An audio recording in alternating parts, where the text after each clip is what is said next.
So for today's card, what I'm going to do is show you how to make a bulk load of Christmas cards. This is the card I'm going to be showing you how to make, and I'll just demonstrate to you how to make the card, but also how I go about bulk making them, and sort of setting up like a conveyor belt so you can create the cards really quickly. So let's get started. So first of all, I've cut myself a base card. This is a 10 centimetre by 10 centimetre square card, or 4 inches by 4 inches. And what I've done is I've cut a piece of craft cardstock so it's the same size as the front of this card.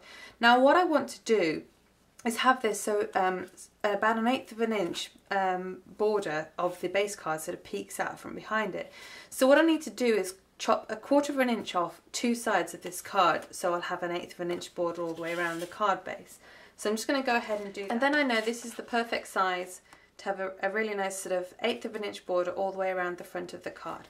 So I've already cut down these strips of pattern paper to the size I want.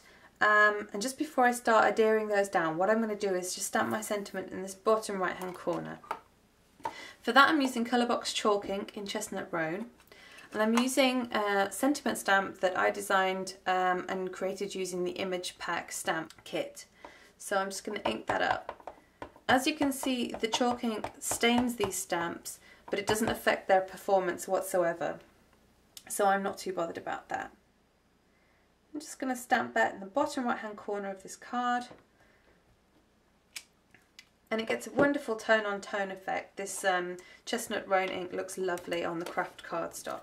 Now as you can see here, I've got some I made earlier, and I've done them in these really long strips so that I can just stick these down to the card, chop it, and stick this bit down to the next card, chop it and stick this bit down to the next card. So just from this one strip I can create the border for the 3 cards. So I'll just show you how I made that. I use a strip of this red cardstock, my Stampin' Up! Scallop border punch, and I just need to punch out the full length of this using this punch. So once I've got this bit punched out, I can adhere it down to this bit of patterned paper. Just run the tape runner down the whole length of this.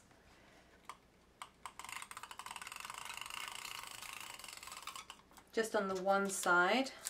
Just finish that up on this side here.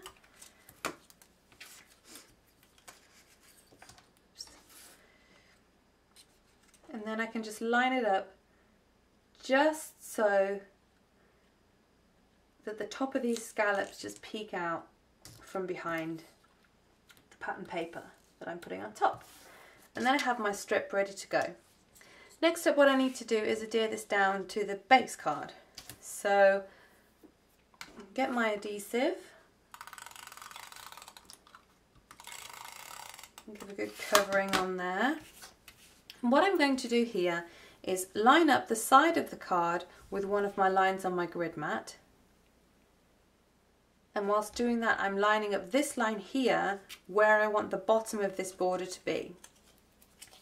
So that when I come to lay this down, I know that as long as I get this in line with that vertical grid line, that this is going to be properly square on the card.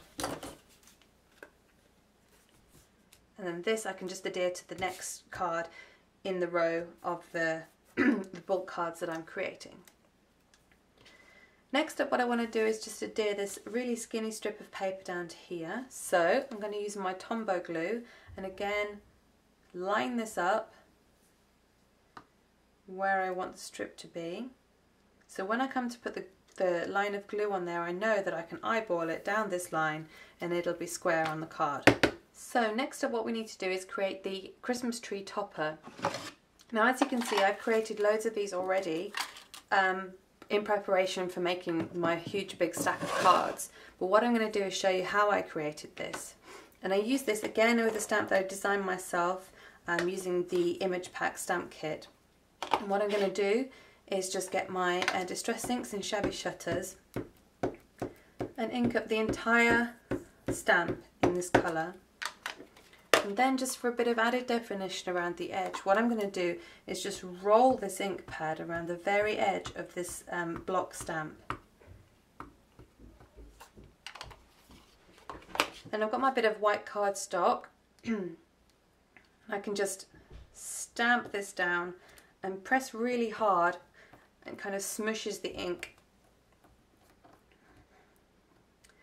And you get a great effect like that. I love the fact that it doesn't cover the entire area of the stamp, and then you just need to trim around it. And as you can see, I've left a white border all the way around the edge of this Christmas tree. And as you can also see, it's a lot faster putting all these cards together if you've got all this sort of work done beforehand. So you've got a load of these cut out, stamped and cut out. And then what we can do is adhere this down to the front of the card. For that, I'm just using some 3D stickers. I'm just going to put this down here, just to the left and slightly above center, above that sentiment, over the borders we've already stuck down. Next, what we need to do is frame this with some faux stitching, so I'll go ahead and do that. This step is optional, but I think it just gives a good frame to the card. So I know it takes a lot longer, but I really do think it finishes off the card really well. Then we can adhere this down to the base card itself. And again, for this step, I'm going to use 3-dimensional stickers. And just stick that on the front of the card, make sure it's central.